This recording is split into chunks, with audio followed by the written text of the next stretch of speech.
Rendons grâce au Seigneur qui ne cesse de faire des bienfaits vis-à-vis de notre famille, de nous-mêmes. Il a été encore présent avec nous pendant tout ce week-end. Sa grâce sur nos vies nous permet de bien démarrer cette semaine. Shalom à toutes et à tous. Et merci à vous d'être fidèles à la lumière du monde télévision, fidèlement à Wake Up. Pasteur Kali, shalom. Shalom. Vous allez bien? Oh, la grâce de Dieu continue à nous soutenir. Je vais bien. Amen. Content de vous voir tout souriant et tout beau ce matin. Shalom, Touré Kouda. Shalom, Manuel. On va bien, hein? Ça va bien, Dieu fait grâce. Comment a été le week-end? Assez mouvementé. Assez mouvementé. J'ai envie, comme je t'ai dit la fois dernière, de faire une petite révolution pour que les week-ends commencent les jeudis. Tu vois, comme ça. Après, on a dit que les week-ends seront trop fatigants. Hein? Ça sera trop lourd. Hein? Mais bon, comme j'aime mon boulot, ça va bien. Va. Kate Siri, shalom. Shalom, Manuel. Ça se passe bien, l'aventure? Oui, bien, super bien. Gloire à Jésus-Christ. Notre invité du jour, le docteur Yao Ngetia, docteur en théologie, en divinité, conseiller conjugal, mais aussi familial, thérapeute de couple. Shalom, docteur. Shalom. Vous allez bien? Très bien, par la grâce de Dieu. Gloire à Jésus-Christ. Avec vous, nous parlerons de la thérapie de couple. Oui, c'est quoi l'existence de la thérapie? C'est quoi qui justifie l'existence de cette thérapie de couple? Ah, qu'est-ce qu'on va dire? La thérapie, c'est les soins qu'on apporte. Hein? Mais si on parle de thérapie de couple, c'est-à-dire ce sont les soins qu'on apporte au couple. Parce que le couple est malade.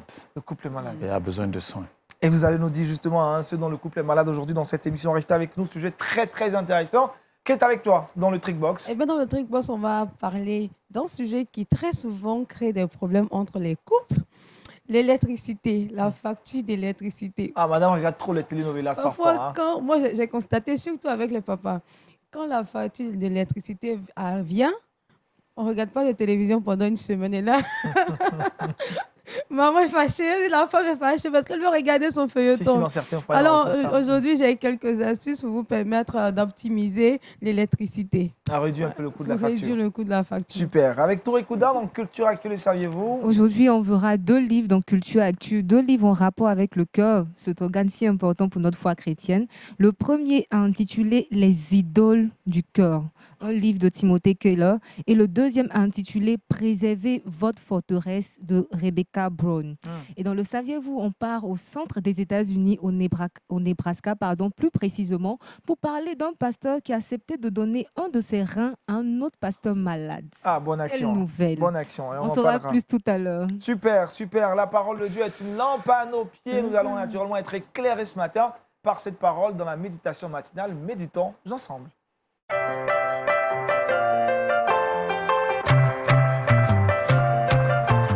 Apprendre d'Isaac, pasteur Kali.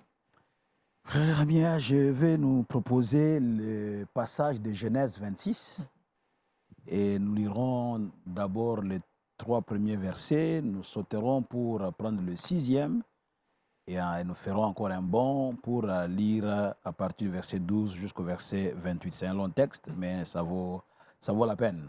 Alors je vais faire la lecture au nom du Seigneur.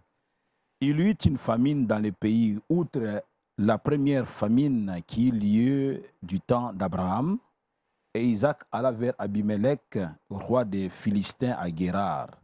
L'Éternel lui apparut et dit, « Ne descends pas en Égypte, demeure dans le pays que je te dirai.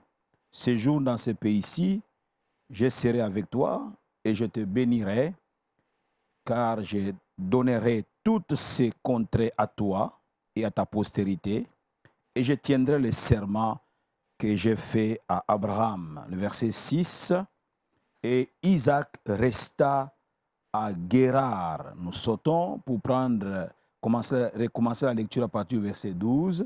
« Isaac sema dans ce pays, et il recueillit cette année le centuple, car l'Éternel le bénit. Cet homme devint riche, et il alla en s'enrichissant de plus en plus, jusqu'à ce qu'il devint fort riche. Il avait des troupeaux de menus bétail et des troupeaux de gros bétail et un grand nombre de serviteurs. Aussi les Philistins lui portèrent envie. Tous les puits qu'avait creusés les serviteurs de son père, du temps d'Abraham, son père, les Philistins les comblèrent et les remplirent de poussière. Et Abimelech dit à Isaac, « Va-t'en de chez nous, car tu es beaucoup plus puissant que nous. » Isaac partit de là et campa dans la vallée de Guérar où il s'établit. Isaac creusa de nouveau le puits d'eau qu'on avait creusé du temps d'Abraham, son père, et qu'avaient comblé les Philistins après la mort d'Abraham, et il leur donna le même nom que son père leur avait donné. Les serviteurs d'Isaac creusèrent encore dans la vallée et y trouvèrent un puits d'eau vive. Le berger de Guérar querellèrent les bergers d'Isaac en disant « L'eau est à nous », et il donna au puits le nom de Sec, parce qu'il s'était disputé avec lui. Les serviteurs creusèrent un autre puits au sujet duquel on chercha aussi une querelle, et il l'appela Sitna. Il se transporta de là et creusa un autre puits pour lequel on ne chercha pas querelle, et il l'appela Jemsa, Rehoboth, car dit-il, l'Éternel nous a maintenant mis au large et nous prospérerons dans le pays. Il remonta de là à Beersheba. L'Éternel lui apparut dans la nuit et dit, je suis le Dieu d'Abraham, ton père, ne crains point, car je suis avec toi. Je te bénirai et je multiplierai ta postérité à cause d'Abraham, mon serviteur. Il bâtit là un autel, invoqua le nom de l'Éternel, et il dressa sa tente. Et les serviteurs d'Isaac y creusèrent un puits.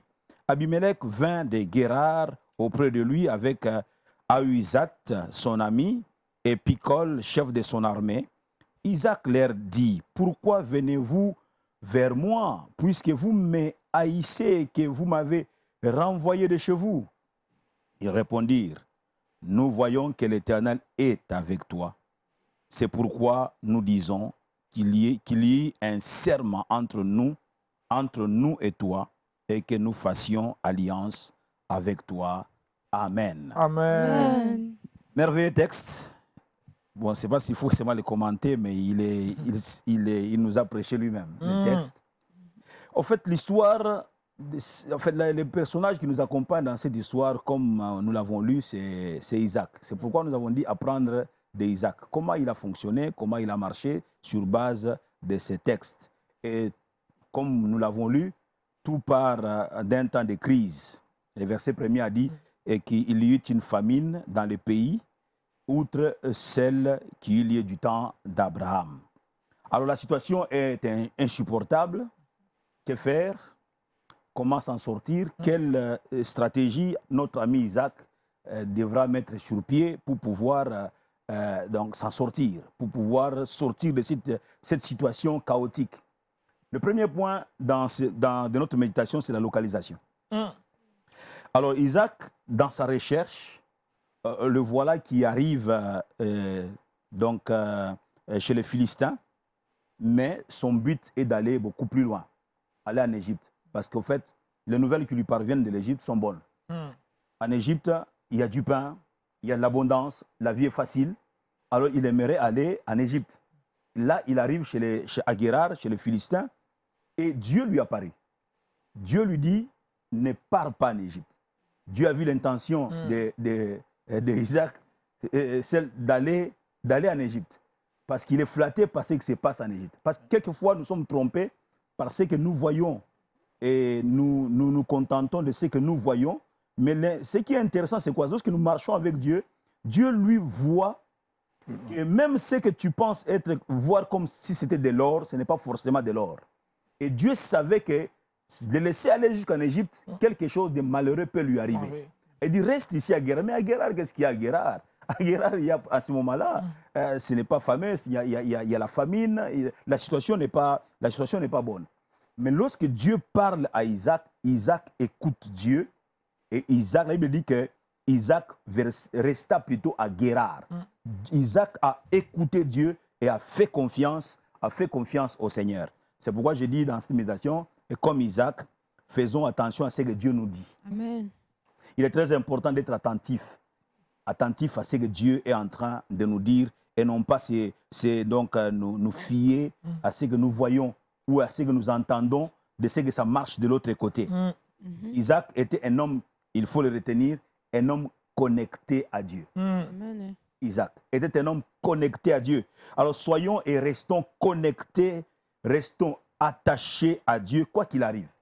Il est important de rester connecté et rester attaché à Dieu. Même si même si la promesse que nous avons reçue de la part de Dieu tardait à s'accomplir, attendons, car la promesse du Seigneur finit toujours par s'accomplir tôt ou tard. Et puis en plus, nous pensons que le temps où elle doit s'accomplir, c'est maintenant, alors que Dieu, lui, ce n'est pas maintenant, c'est demain.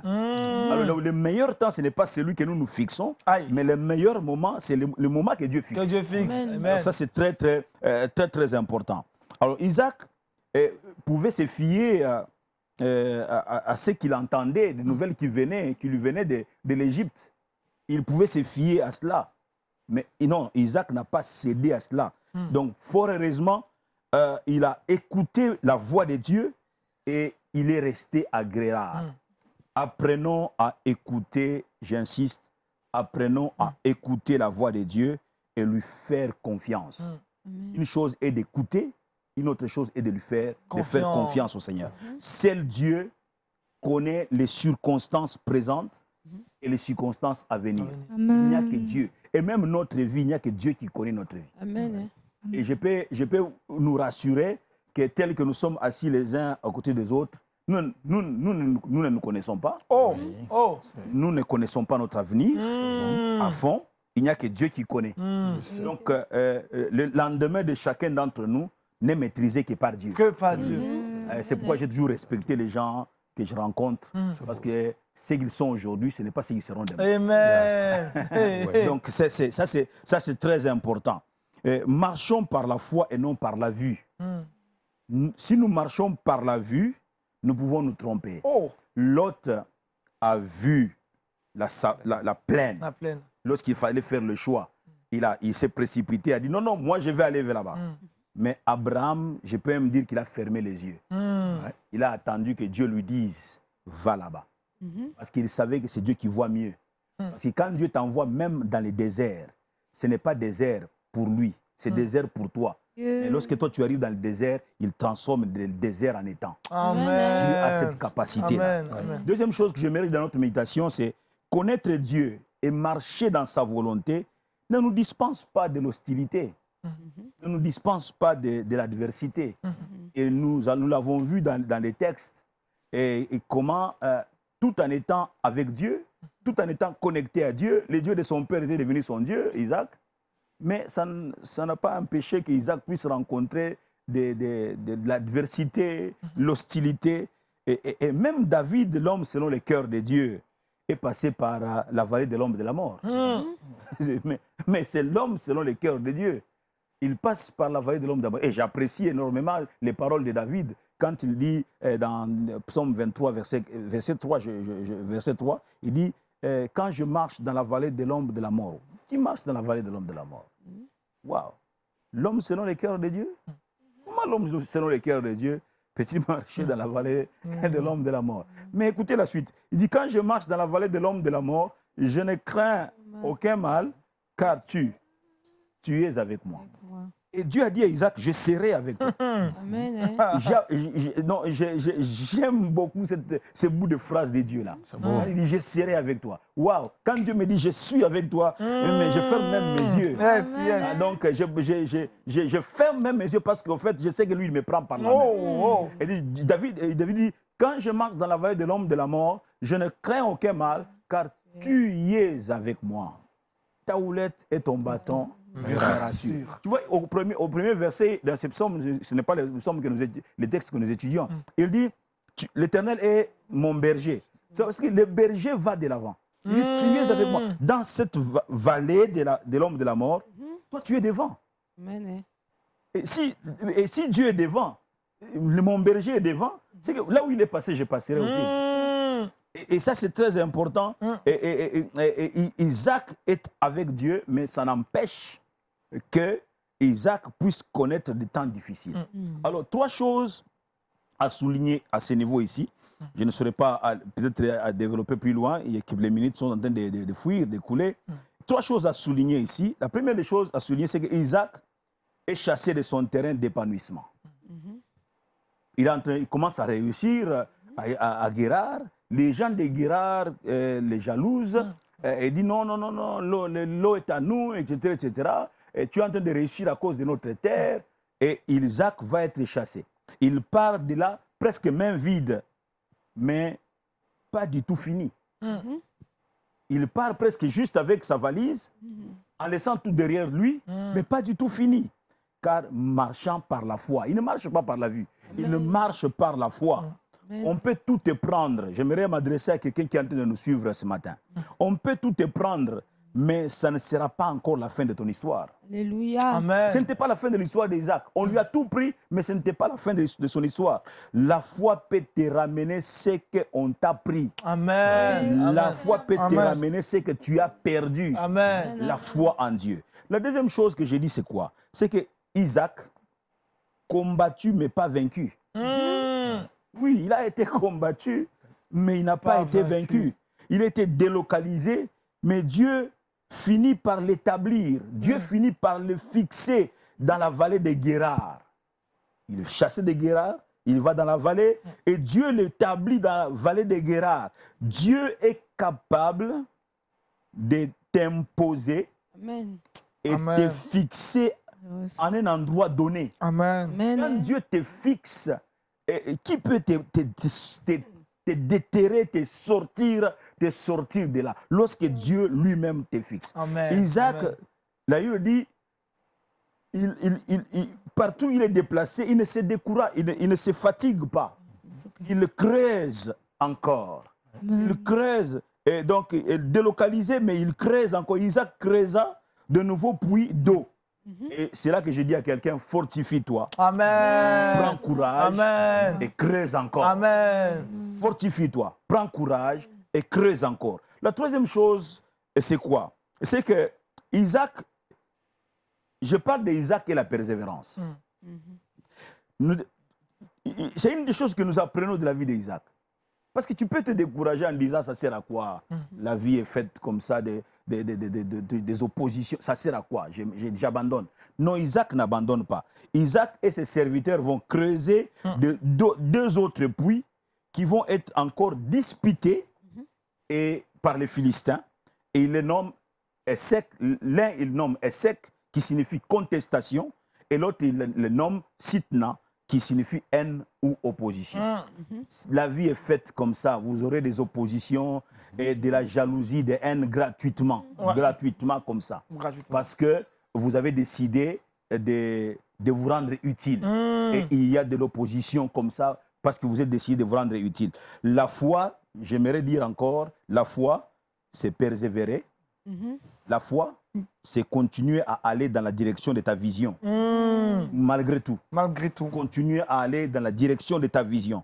Dieu utilise souvent nos difficultés pour nous pousser et nous amener vers notre destinée. Amen. Vous savez, Dieu peut utiliser même la haine de quelqu'un. Dieu peut utiliser la méchanceté des gens. Dieu peut utiliser la jalousie des gens. Et même la souffrance qu'on t'impose par des gens, Dieu peut l'utiliser pour t'amener là où tu dois arriver et là où tu dois exploser. Dieu a dit à Isaac, je tiendrai les serments que j'ai eu à faire à ton père. Dieu est fidèle, mes amis. Dieu est fidèle. Dieu est fidèle. Même s'il y a de la résistance, même s'il y a de la contestation, t'es non bon. Amen. Tiens bon, ton Dieu tiendra son serment. Amen. Les difficultés que tu vis, tu es en train de vivre, généralement, Dieu utilise aussi les difficultés pour nous déraciner de notre lieu de confort. Vous savez, quelquefois, on s'habitue, on reste dans un endroit parce qu'on est en train de gagner les minimums. Et on est content des minimums. Dieu ne nous attend pas dans les minimums. Dieu nous attend dans les maximums. Dans les maximums. Dieu ne nous attend pas dans Essek. Hey. Dieu ne nous attend pas dans Sitna. Non. Dieu nous attend dans Rehoboth. Oh. L'élargissement. Oh. Et lorsqu'il va continuer, j'aimerais terminer. Si je continue à regarder mes notes, je risque de rester. Lorsqu'il va se déplacer, il va aller creuser un autre puits. La Bible dit que qui ne sera pas disputé. Mais il a marché avec toujours, on dispute, des disputes, contestation en contestation. Maintenant, il arrive à un endroit, il creuse des puits, personne pour les disputer. Il nomme ces puits-là Rehoboth. Rehoboth. Ça signifie largeur. Dieu m'a mis au large. Oh large. Donc, il n'y aura plus de dispute. Maintenant, je vais m'épanouir. Amen. Maintenant, je vais éclore. Amen. Ne nous fatiguons pas. Isaac est resté attaché à Dieu, Amen. accroché à la promesse de Dieu. Il creusa des puits sans arrêt et s'aima sans relâche. Et il expérimenta son Rehoboth, Amen. Amen, amen. l'élargissement. Amen. Voilà un peu la méditation que nous avons voulu partager ce matin. Je prie vraiment que quelqu'un soit béni par cette parole en ce jour et que personne ne se décourage. Creuse, creuse, creuse encore. Un jour, il n'y aura plus de dispute. Amen. Wow. Quelle exhortation ce matin qui nous fait vraiment du bien. Docteur Yaoum Guetia, continue de persévérer. Tôt ou tard, la volonté de Dieu finira par s'accomplir dans nos vies. C'est juste. Il l'a toujours fait, n'est-ce pas? Il a toujours fait. Merci, pasteur Khalid. Vous allez prier pour nous ce matin en demandant au Seigneur de nous aider. Et comme Isaac, on a appris de lui. Isaac a persévéré et il est resté fidèle à Dieu, à cette promesse jusqu'à ce qu'il voie la gloire de Dieu. On veut tous arriver à Rehoboth et ne pas rester dans ces chemins où il y a la sécheresse. Priez, pasteur. Seigneur notre Dieu, nous voulons te remercier pour cette leçon, cette méditation que tu viens de nous donner, apprendre d'Isaac. La première des choses, c'est que cet homme était connecté à toi. Il était attaché à toi. Et j'ai prié pour que cette personne qui nous suit aussi au travers de médias et qui n'a pas encore saisi l'importance de s'attacher à toi, vienne à se connecter à toi. Vienne à commencer une vie nouvelle avec toi. Je prie aussi que tu nous apprennes, bien-aimé et éternel, notre Dieu, à continuer à avoir nos regards fixés sur toi, quoi qu'il puisse arriver. Merci, Seigneur. Avoir nos regards fixés sur toi. La troisième chose que je te demande, Seigneur, c'est de nous aider, alors que nous avons nos regards fixés sur toi, de ne jamais nous décourager dans notre action et de continuer à creuser, de continuer à poser des actes et de continuer à compter sur toi, parce que lorsque nous nous lèvons, toi tu te lèves aussi avec nous. Ouais. Lève-toi avec nous dans notre action, dans notre travail, comme tu l'avais fait avec Isaac, et permets que, Seigneur notre Dieu, tu puisses nous fixer chacun dans sa destinée, chacun dans son Rehoboth, et que toute gloire puisse te revenir. Je chasse le découragement dans la vie de quelqu'un. Je chasse le découragement au nom de Jésus-Christ, notre Sauveur. Je prie, Seigneur, que la réussite s'attache à l'action de chaque personne qui nous écoute, qui nous suit maintenant. Que chacun réussisse dans son entreprise, que chacun réussisse dans son travail et que toute gloire puisse te revenir. Au nom de Jésus, notre Sauveur, nous prions. Amen. Amen. Apprendre d'Isaac, quelle exhortation. Merci encore au pasteur Gloire Khalid au pour cette Seigneur. belle exhortation. Merci. Parlons maintenant de culture chrétienne avec Touré Kouda dans Culture Actu.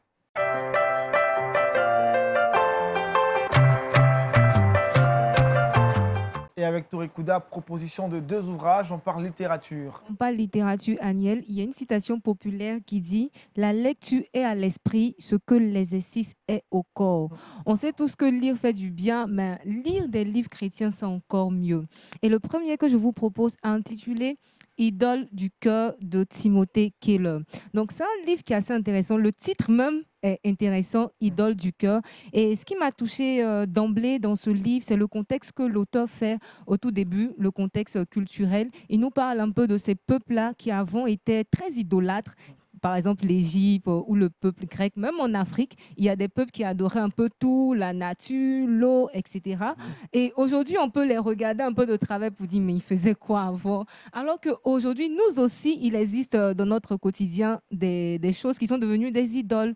Avec la modernisation, on a les téléphones, Internet, les réseaux sociaux, le rapport même souvent qu'on a avec l'argent ou le sexe, souvent même le boulot devient une idole dans notre vie. Et cet auteur-là parle en fait de ces idolâtries modernes.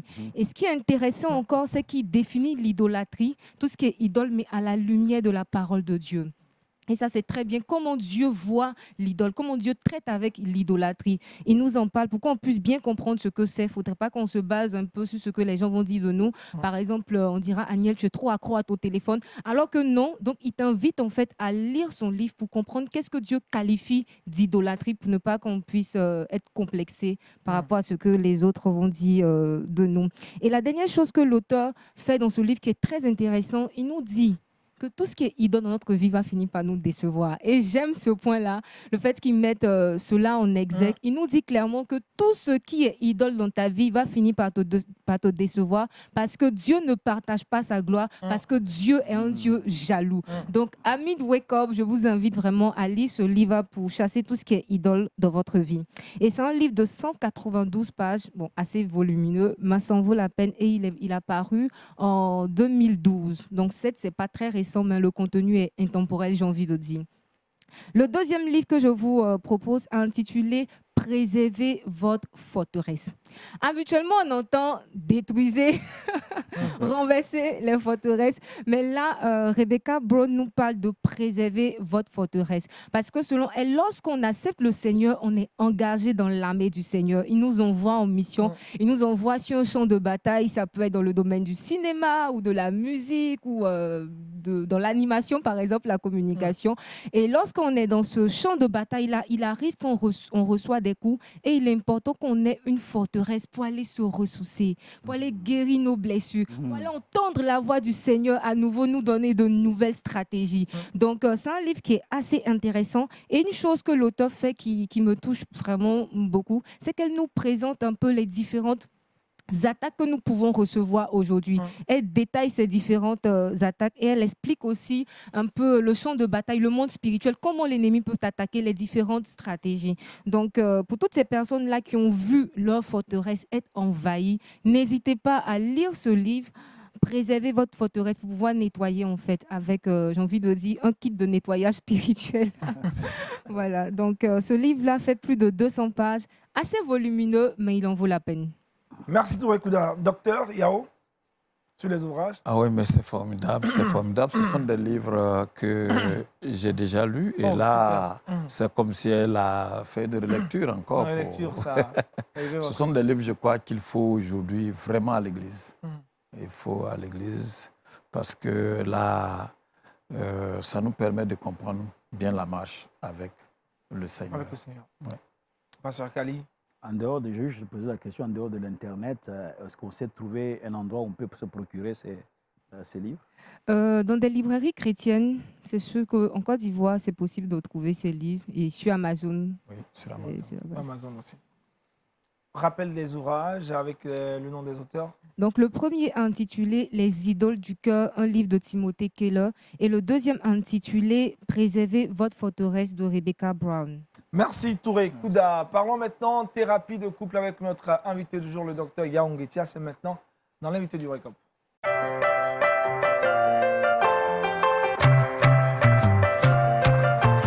Docteur Yao Ngetia est conseiller conjugal, conseiller familial, thérapeute de couple. Nous parlons donc de la thérapie de couple. Des informations à savoir sur la thérapie de couple de base. Docteur Yao Ngetia, dites-nous tout sur la thérapie de couple. Ah oui, la thérapie de couple. Comprenons que toutes les difficultés que nous connaissons dans l'humanité sont parties de la relation d'un homme avec sa femme et leur créateur. Il était seul, Dieu a dit qu'il n'est pas bon qu'il soit seul. Il lui a adjoint la femme pour réaliser les projets pour lesquels il les a créés. Avec la possibilité de tout faire, ils ont accès à tout, sauf à l'arbre de la connaissance du bien et du mal. Voilà.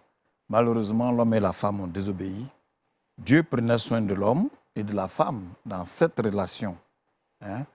Et puis entre monsieur et madame aussi. Mais quand il y a eu ce problème de désobéissance, le lien conjugal, la relation a été touchée, a été empoisonnée. On n'en parle pas assez parce que c'est là que se trouve tout le problème. L'homme et la femme sont détachés de Dieu, ils sont détachés l'un de l'autre et ils sont détachés de leur environnement. Quand nous lisons Genèse 1 et 2, surtout le verset 25, on nous parle de l'homme et sa femme qui étaient nus et qui n'en avaient point honte. Il n'y avait pas de complexe. personne ne se reprochait quelque chose et ne reprochait rien à l'autre. Mais nous arrivons dans Genèse 3, qui n'est pas du tout une parenthèse dans la vie de l'humanité. On se rend compte que cet homme et cette femme qui n'avaient pas honte ont maintenant honte et à la peur avec toutes les émotions vraiment qui les mettent mal à l'aise. Voilà, la voix de Dieu qu'on avait envie d'entendre, on l'entend aujourd'hui, on se cache. Et dans ce silence, on ne sait pas combien de temps ça a duré. Hein. L'homme et la femme se sont cachés quand ils ont su que Dieu arrivait. Voilà. On ne sait pas combien de temps ça a mis, mais ce silence, dans ce silence, beaucoup de choses ont été détruites dans l'esprit, dans l'âme, dans le corps de l'homme et de la femme. Le battement de cœur a changé. Si quelqu'un a une fois eu honte, si quelqu'un a une fois eu peur, on peut comprendre ce que Adam et Ève ont pu sentir. Donc, le lien est détruit. Il n'y a plus de confiance entre eux et Dieu. Pas que Dieu ne soit pas digne de confiance, mais eux, ils n'ont plus confiance parce qu'ils savent qu'ils ne sont pas à la place où Dieu devait les trouver. Entre monsieur et madame aussi. Dieu les sort de... C'est une forme de thérapie. Dieu les sort de leur cachette en leur posant des questions pour les amener à avouer, à dire ce qui se passe en eux.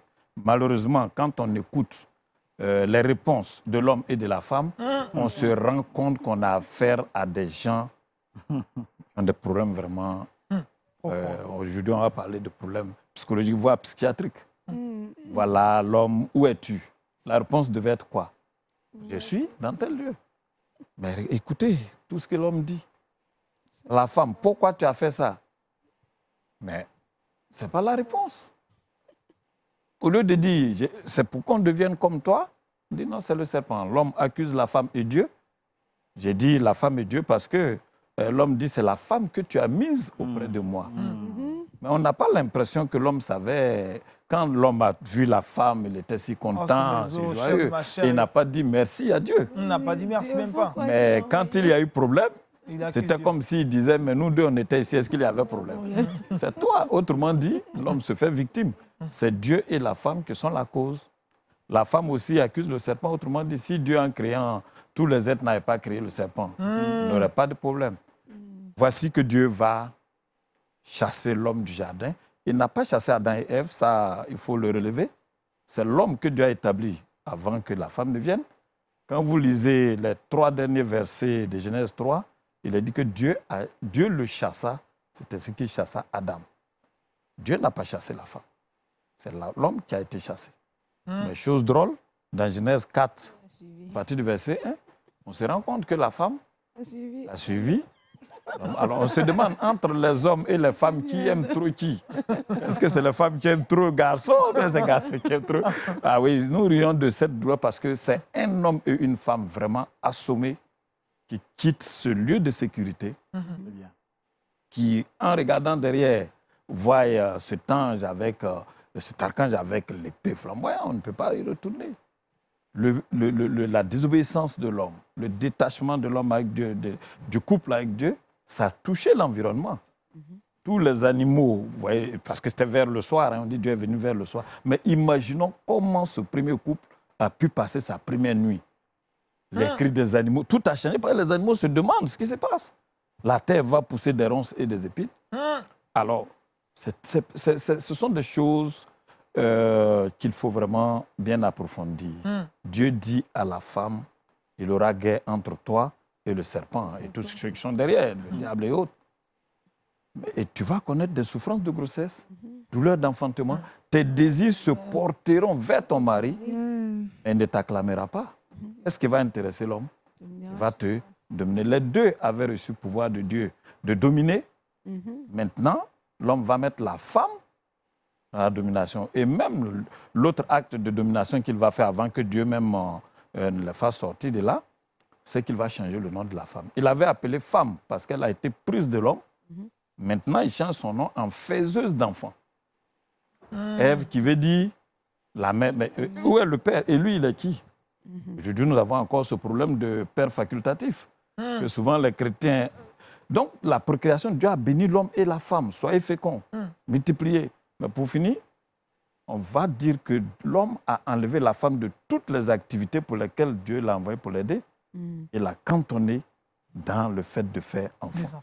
Au point qu'aujourd'hui, même dans notre 21e siècle, s'il y a un couple sans enfants, on pense que le foyer a échoué. Donc, dans Genèse 3, nous avons tous les problèmes que les individus, les couples connaissent. Et c'est dans ça que les enfants vont naître. Genèse 2, 24. Les enfants devaient quitter père et mère. Ça devait se faire d'une bonne manière avec joie.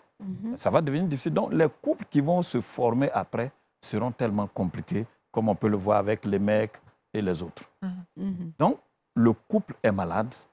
Quand nous disons que le couple est malade, ce n'est pas seulement les deux individus, mais c'est la relation aussi. L'homme et la femme n'ont pas demandé pardon à Dieu. Ils ne se sont pas demandé pardon. Mais on ne sait pas comment dans Genèse 4.1, on nous dit Adam connut Ève, sa femme. Elle conçut et enfanta. On aurait été émerveillé d'entendre dire que Adam et sa femme ont fait l'amour.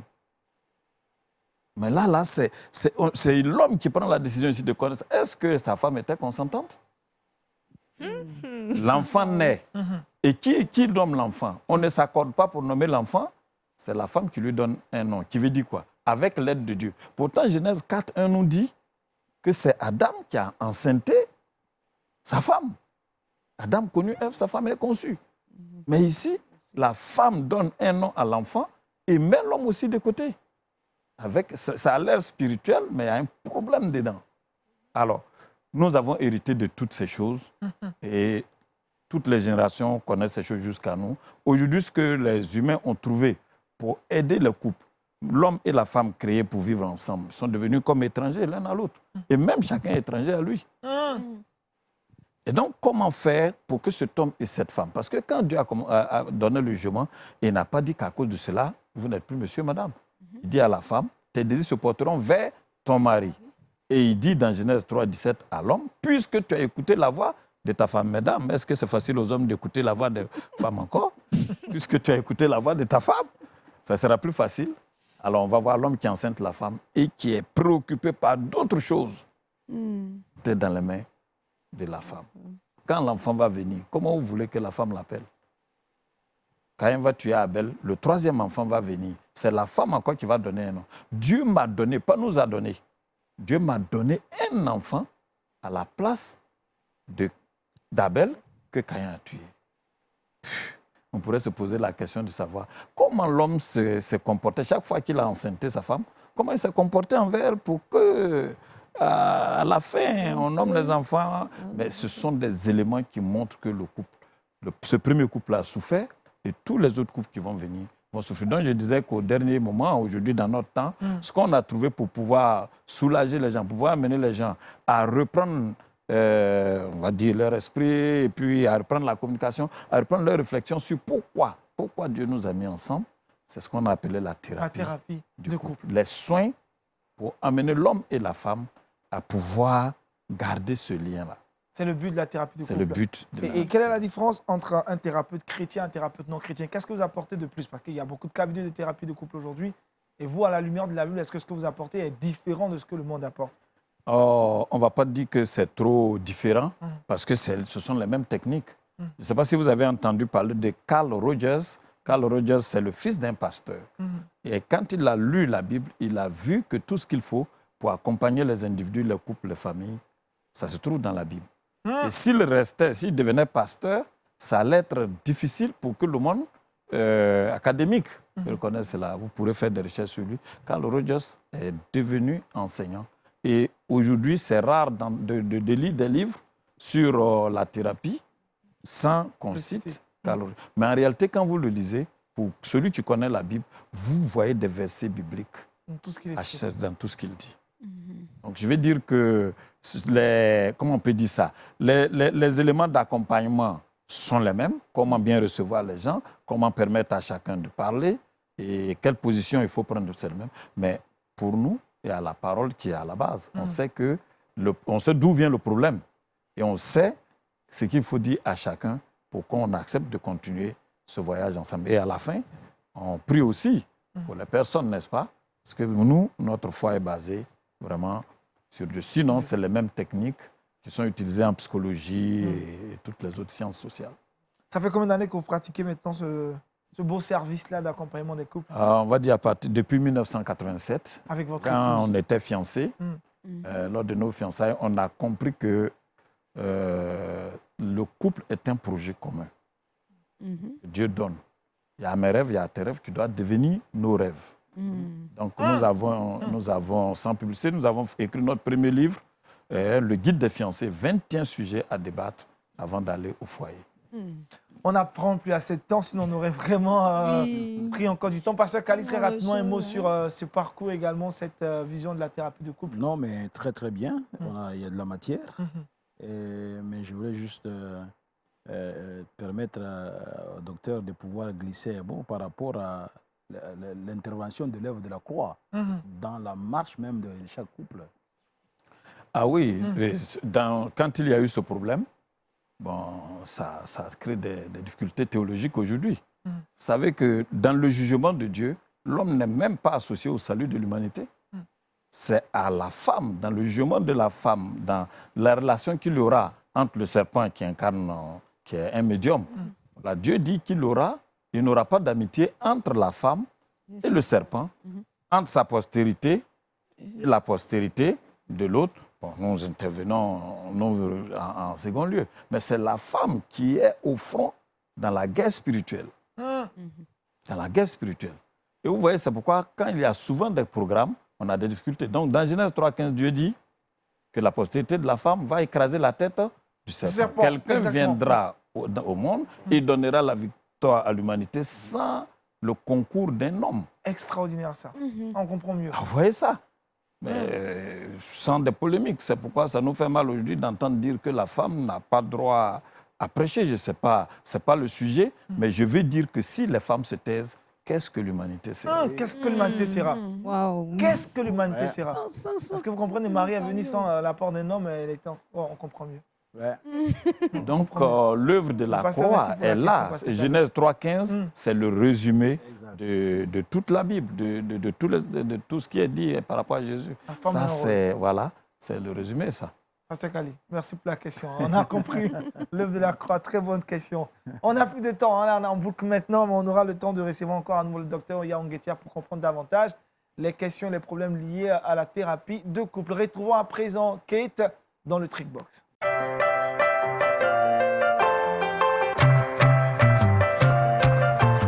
Trois attitudes pour optimiser l'électricité. C'est ça, on a besoin d'électricité pour regarder, suivre la télé, regarder Eureka, beaucoup de choses. Mais généralement, pour éviter les petits problèmes de couple, je vais donner ces astuces. Alors, les attitudes à avoir. Premièrement, débrancher tout. Tout. La télévision, même quand elle est éteinte, débranchez-la. Le chargeur, le téléphone est en charge, on retire le téléphone et on laisse le boîtier branché. Ce n'est pas une bonne attitude. Débrancher la box Internet, débrancher tout. Même quand les appareils sont mis en veille, parce que même branchés, ces appareils-là continuent de consommer de l'électricité. Donc, il faut les débrancher. Après, on est étonné. Non, c'est vrai, on a ce réflexe d'éteindre la lumière, c'est bien, mais n'oublions pas de tout débrancher avant de s'endormir. La seule chose qui doit rester branchée, peut-être 24 heures sur 24, c'est le réfrigérateur. Alors, on va en venir au réfrigérateur. C'est vrai que le réfrigérateur peut rester branché, mais il faut dégivrer votre réfrigérateur. N'est-ce pas, pasteur? Est-ce que vous le faites souvent? Généralement, c'est l'œuvre des mamans. Ah oui, c'est l'œuvre des mamans parce que souvent, les papas, quand ils vont, c'est tout juste, voilà, c'est notre bureau et il faut respecter le parking. C'est ça. Donc, les mamans, bon, pensez à dégivrer, mais je pense que dans une prochaine émission, je donnerai des astuces pour dégivrer facilement. Comme ça, ils verront que c'est très facile. Donc, de temps en temps, les week-ends pourront nous aider aussi. Donc, pensez à dégivrer votre réfrigérateur. Ensuite, il y a ces personnes-là qui prennent ce plaisir de débrancher le réfrigérateur le matin et de le rebrancher le soir. Bon, ça, c'est généralement l'œuvre des papas. Pourtant, c'est une mauvaise attitude. En réalité, quand vous débranchez votre réfrigérateur et qu'il est à froid, et que vous le branchez, il consomme encore plus d'électricité pour pouvoir reprendre son fonctionnement. Donc, vous voyez qu'en réalité, vous êtes en train d'augmenter votre facture d'électricité et puis après, on se plaint de beaucoup de choses. Donc, ce sont des attitudes à ne pas avoir. Alors, pour terminer, ayez une prise avec interrupteur. Ah. Donc, généralement, des rallonges avec interrupteur. Quand vous avez fini d'éteindre votre télévision, par exemple, vous éteignez l'interrupteur. Ce qui est bien avec ça, c'est que même quand il y a un court-circuit, cet interrupteur va empêcher le courant de venir jusqu'à votre appareil. Donc, votre appareil restera intact, elle ne sera pas grillée. Donc, voici, il ne sera pas grillé, plutôt c'est un appareil, je pensais à une télévision. Donc, voici quelques attitudes qu'il faut avoir pour pouvoir optimiser sa facture d'électricité ou son électricité à la maison. Voilà. Merci Kate. Ça va réduire au maximum la consommation d'électricité dans nos différents ménages. Retrouvons en fin d'émission, dernière rubrique dans Wake Up de ce jour, le saviez-vous avec Touré Kouda.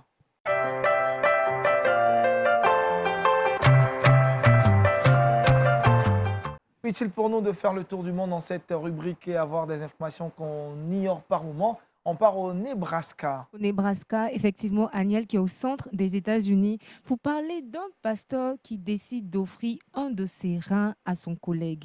Donc, il faut dire que ces faits se déroulent dans la même congrégation. Il s'agit de Bellevue Christian Center, qui est une église à laquelle appartiennent ces deux pasteurs. Donc, l'un d'eux, qui s'appelle William, en ce début du mois de mai, a informé toute l'église qu'il souffrait en fait d'une maladie au niveau de ses reins et que ses reins fonctionnaient à seulement 10%. Raison pour laquelle il était tout le temps fatigué, qu'il n'arrivait même pas à remplir en fait certaines de ses fonctionnalités à l'église. Donc lorsqu'il a donné l'information, beaucoup de fidèles se sont proposés de lui venir en aide. Certains ont fait le test, beaucoup se sont trouvés être négatifs, ils n'étaient pas compatibles. Mais le pasteur principal de l'église, Andy Coates, a fait le test et il était compatible. Pouvoir donner ses reins, chose qu'il a accepté de faire. Il a dit que c'était un acte que le Seigneur lui demandait de faire. Dieu lui a clairement dit, c'est toi qui dois faire ça. Donc, il a obéi à la voix du Seigneur et l'opération va se passer le 2 août de cette année. Wow. Oh, super, super. Wow. Docteur Yaongetia, réaction sur cette action? Pour nous, et puis il dit que c'est la meilleure des choses de pouvoir donner notre vie aux autres. On peut fonctionner avec un seul rein. Et si on peut faire cette vie de partage, gloire à Dieu. Gloire à Dieu. Merci Kali, hein. C'est là aussi un acte de la communion fraternelle. Effectivement, tout est dit, quoi. Et c'est vraiment l'expression d'amour.